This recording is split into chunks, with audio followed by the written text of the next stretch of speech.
Hello everybody and welcome back to another episode of Mind, Money, Soul. And today I am really excited about this episode. I'm going to be talking to you about the cost of your dream life. Now before we get into it, I just want to let you know that I am hosting a free investing masterclass on Tuesday the 27th of August in the evening. I'm going to be talking about debunking some investing myths, how to actually get started, and loads of other good stuff, loads of value. So if you want to join for free, you can click on the link in the show notes, and I hope to see you there. Now let's get into today's episode. Now, it might be easy to feel like, it might be easy to feel like your dream life is way off. It might be really overwhelming to think how you're going to even achieve your dream life. But it might actually not be as far off as you think it is.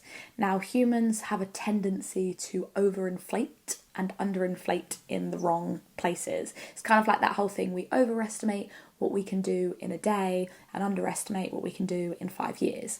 So really starting to think about this and applying it to the concept of living your dream life is important. Now, I've listened to this podcast recently and I watched a TikTok about it and it was amazing, and I'll link it all in the show notes.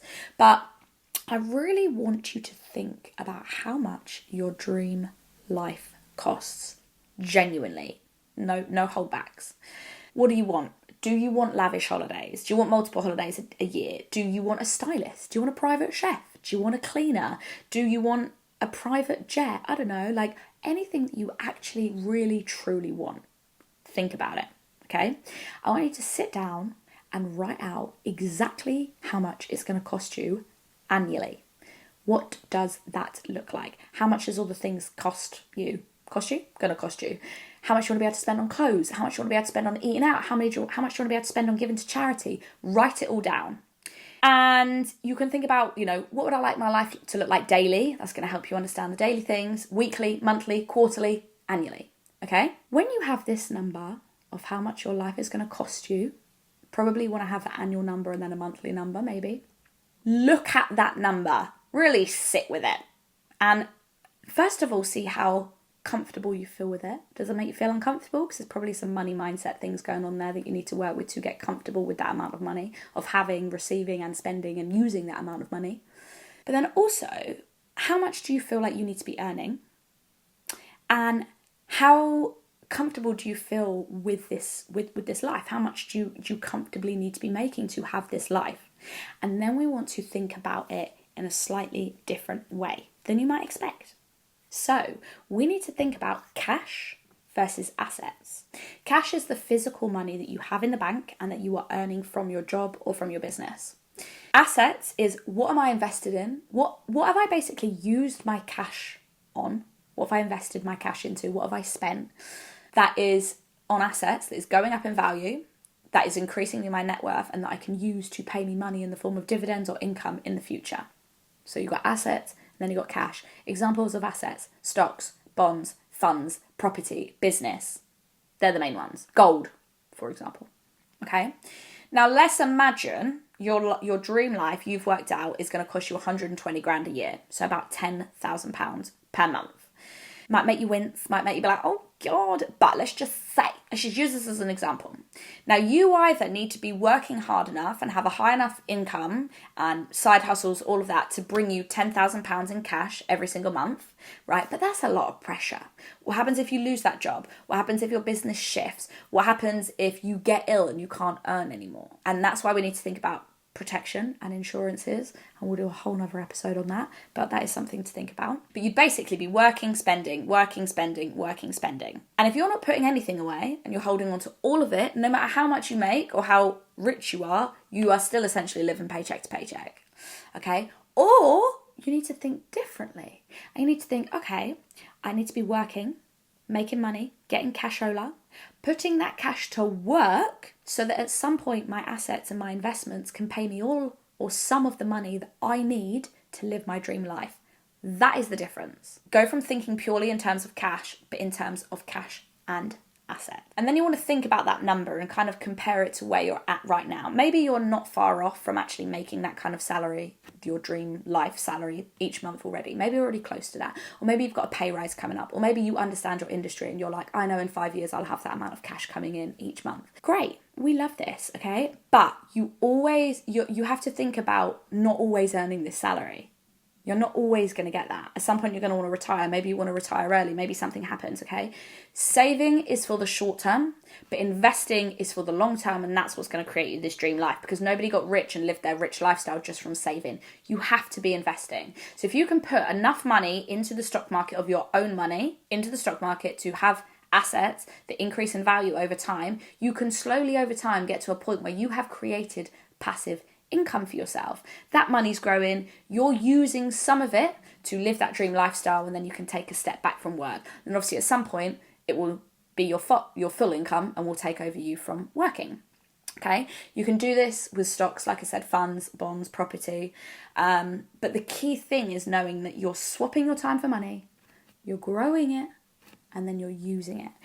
And putting math and strategy behind what your actual dream life is. People say, oh, I want this, I want this, I want this, but they never actually work out how much it costs them. And then they don't know what they're working towards. And if you aim at nothing, you're going to hit every single time. So really getting intentional with working out those numbers. It can be quite an uncomfortable exercise, especially you have all these blocks coming up, like you can never earn that much, you can never have that much, you can never have all these things. They're the voices that we want to quiet. It's okay to be logical and be responsible and be an adult about it, but you want to quieten those voices that are telling you can't have that, and you just need to think differently, okay? Might take you 30 years to get to where you want to be, and that's okay, because it's all part of the journey. Money is not the end goal. But being intentional and being strategic with it is what is going to get you to where you want to get to. Okay, so here's just an example. Let's say your dream life was going to cost you £80,000 per year that you want in cash.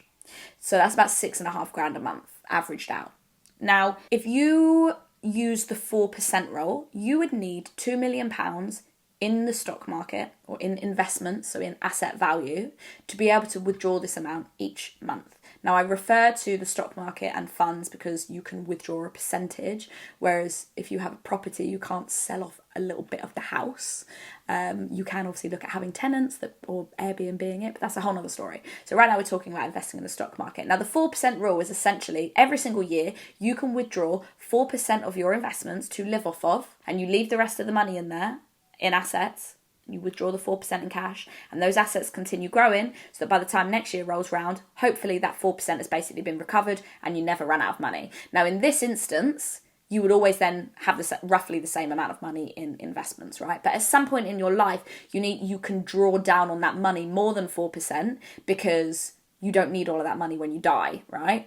You can spend more of it at some point, especially in your retirement. You have to spend more than you're actually saving and growing. But again, whole nother episode. Now, you could look at where is my job bringing me in some money right now? Where is my investments going to bring me in some money? Maybe for 20 years now, you are working, swapping your time for money, growing your money, still enjoying your money, yes, but not touching anything in your investments. And then in 20 years' time, you drop down to maybe part-time. Maybe you even go completely off, but you drop down to part-time, you're drawing down some of that money from your investments and leaving the rest of it in there to grow. And then maybe in another 10 years, you quit your job completely and you don't need to worry because you have enough money and assets to live off of. This is all just examples, but you can see how we stop thinking in terms of cash and start thinking in terms of assets. That's going to be more likely to help you actually have your dream life. Now, this is going to look different for everybody. And if you are at that point where you seriously want to look at that, I do recommend speaking to like a financial planner who can run the numbers for you. But the key thing is about acknowledging that this is even an option and really thinking about what you want for your own dream life. Like for me, I would freaking love a stylist. I would love a stylist. Go and look how much it costs. How much does it actually cost to have a stylist? Because, I do know because one of my best friends is a stylist. I'll probably just hire her. But really have a look.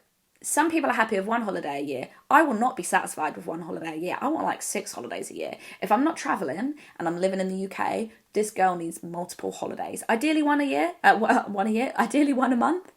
How much is that going to cost me? Do I want to go to really lavish, bougie places that's going to cost me a couple of grand, 10 grand, 15 grand each time. What do I then need to have? What type of car do I want to drive? What type of house do I want to have? Really getting into the nitty gritty. It is okay though if your dream life changes, if it shifts. And this isn't about overconsumption and what's the most amount of things you can have. You might just be like, I want to live in a modest house with a modest car, but I want to funnel all of my money into experiences. I want to be going to a gig a week. I want to be going to the theatre. I want to be able to book VIP tickets to the Grand Prix. I want to be able to go do a meet and greet with Beyonce. Maybe you're all about experiences and spending your money on those things. Maybe you're like, I've always wanted a house that, maybe you love baking and you're like, I've always wanted a house that has 2 kitchens, one that I can, we have a chef that cooks for us, and then another kitchen that I can bake in. It doesn't always have to be solely material. It can be what the experience that you're having from that thing, but there is still a number associated to having those things, and working it out is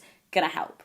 So I think it's really cool. I think it's really fun. I think it's a fun exercise to do. It gives you something to work towards, and it also helps you bring up and highlights what your current money blocks and limiting beliefs are. If you have come from a family that has no money, if you have come from, or you had money and then you lost money, if you've had your own financial traumas, like whatever it is, you can work through those things because it's just a matter of the mind.